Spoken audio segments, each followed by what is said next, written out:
Comment ça va? En plein entraînement, training camp? Le training camp se passe très bien. Ouais. Même si il y a les aléas de la vie, mais en tout cas ça se passe très très bien. Ok. Du côté sportif, tout se passe bien. Ouais. On est en fin de camp. J'en ai marre. Ah ouais? Je suis pressé d'en découdre là. Ouais. Maintenant. Ça fait un petit moment que je m'entraîne. Et là, au bout d'un moment, on a juste envie d'être dans la cage pour performer. Là. On rappelle ton combat retour face à Amin Ayoub, main event pour ce combat retour. Combat revanche, Exactement. premier combat qui avait eu lieu le 25 juin sur ARS7. Exactement. Que tu avais remporté. Ouais. Par TKO. Combat que j'avais remporté. Bon, visiblement pas pour tout le monde. Mais Ouais. en tout cas, je l'ai quand même remporté. Pourquoi tu dis ça? Explique, on est là aussi pour en parler. Il y a eu plein de personnes qui ont dit qu'il n'avait pas perdu, que ça pouvait continuer ou autre. Donc, en l'occurrence... Ah, il a dit que l'arbitre avait arrêté avant, trop tôt? Non, lui, il a dit qu'il pouvait continuer, ce Ok. qui était totalement faux. Ok. Et derrière, il y a eu des gens qui ont nourri le truc en disant qu'il pouvait encore continuer. Ok. On rappelle, il y a un arrêt médical avec Exactement, une fracture du plancher orbital, si je dis pas de bêtises. C'est bien pas ça. grand-chose. Voilà, C'est donc de l'ironie, bien évidemment. toi, on sait qu'il y a eu ces polémiques dont tu viens de parler juste après. Comment toi, t'as vécu ça? Tu vas me répéter ce que tu viens de me dire là, mais toi, dans la cage ce soir-là, pour toi, il y a aucun doute qu'il faut l'arrêter, En fait, Amine.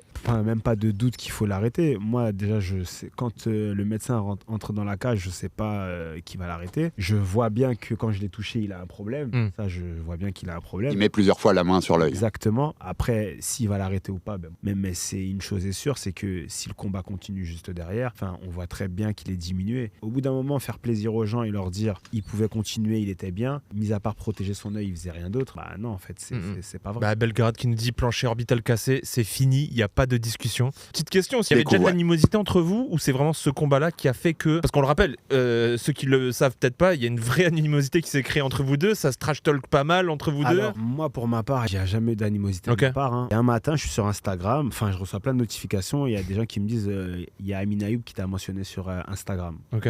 Du coup, je regarde ce que c'est. Là, je vois qu'il y a écrit... Ça, c'était après ton combat de mars?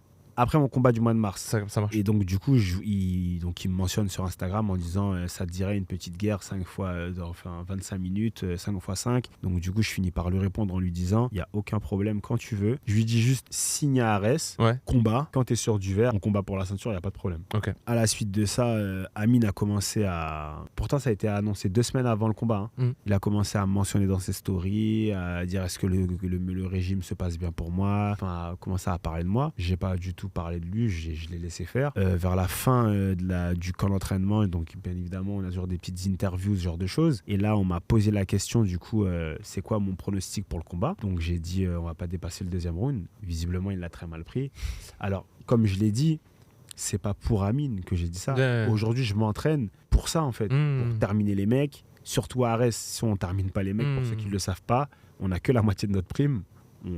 C'est bien payé, mais on n'a que la moitié de notre prime. Donc, j'aimerais bien toucher et ma prime entièrement et le bonus, parce qu'il y a des bonus à avoir qui donnent souvent. Donc, à la suite de ça, moi, je dis, non. Et de toutes les façons, aujourd'hui, je ne peux pas passer autant de temps à l'entraînement pour pouvoir me dire, il n'y a pas d'objectif et me dire peut-être que non. Déjà, en se disant peut-être, c'est sûr que ça ne va pas le faire, en fait. Si en y allant déterminé, ça peut ne pas passer parce que c'est pas une science exacte, c'est un sport de combat. Mais alors là, en se disant je pense pas que ça va le faire ou peut-être que non, c'est même pas la peine. Vaut mieux faire un autre sport. Il faut faire du ping-pong ou un truc comme ça. De toute façon, le MMA grandit en France, il est légal depuis un peu plus de 2 ans seulement. Et il va falloir qu'on s'habitue aussi à ça. C'est-à-dire quoi, il va y avoir des rivalités. C'est bon pour le sport, c'est ça qui va faire vendre des tickets et des pay-per-view. Ça fait partie. Et tous les combattants au monde annoncent je veux finir mon adversaire, je veux machin. C'est des choses assez basiques auxquelles il faut qu'on s'habitue. Nous, maintenant que ce sport est légal et mainstream aussi en France avec la réussite. On est avant le premier combat. Du coup, le combat, il se passe. Moi, comme je l'ai dit, parler sur Instagram, c'est bien. Les copains, ils sont avec nous, on est tous en train de rigoler. C'est très bien. Mais la réalité, c'est que c'est dans la cage. Et dans la cage, on va être que tous les deux. Et c'est ça va être encore exactement la même chose la semaine prochaine, en fait. Là, j'ai vu une vidéo où il dit que j'ai fait quelque chose d'inacceptable dans l'embédette d'Arès, où il dit que visiblement, quand j'ai gagné mon combat, j'ai sauté la grille pour aller crier devant son public qui m'avait insulté avant que j'entre dans la cage. Donc ils m'ont insulté moi, ils ont insulté ma mère qui était présente dans le public ce jour-là, bien évidemment. Donc, son coin. Voilà, donc ma mère a entendu des gens m'insulter. Donc voilà. Avec plaisir. Du coup, donc lui il dit que je viens de gagner mon combat. Avec l'émotion du truc, je saute le grillage, je vais voir sa femme et je dis à sa femme, j'ai battu ton mari. Je sais pas s'il se rend compte de la bêtise qu'il est en train de dire, en fait. Mais en fait, c'est tiré par les cheveux. Okay. Je viens de gagner un combat. Enfin, qui veuille se motiver, faut se motiver pour le combat. Laisse ta femme de côté et va pas inventer des histoires qu'il n'y a pas. Donc pour toi, ça a dépassé le cadre du trash talking, quoi. Bah oui. Ouais. Moi, on est rentré dans le personnel un peu, quoi. Là, on est beaucoup dans le personnel. La femme à Amine, je sais même pas à quoi elle ressemble. Comment je vais aller crier sur elle et encore pire encore, lui parler et lui dire j'ai battu ton mari. Mais j'ai pas que ça à faire. Quoi.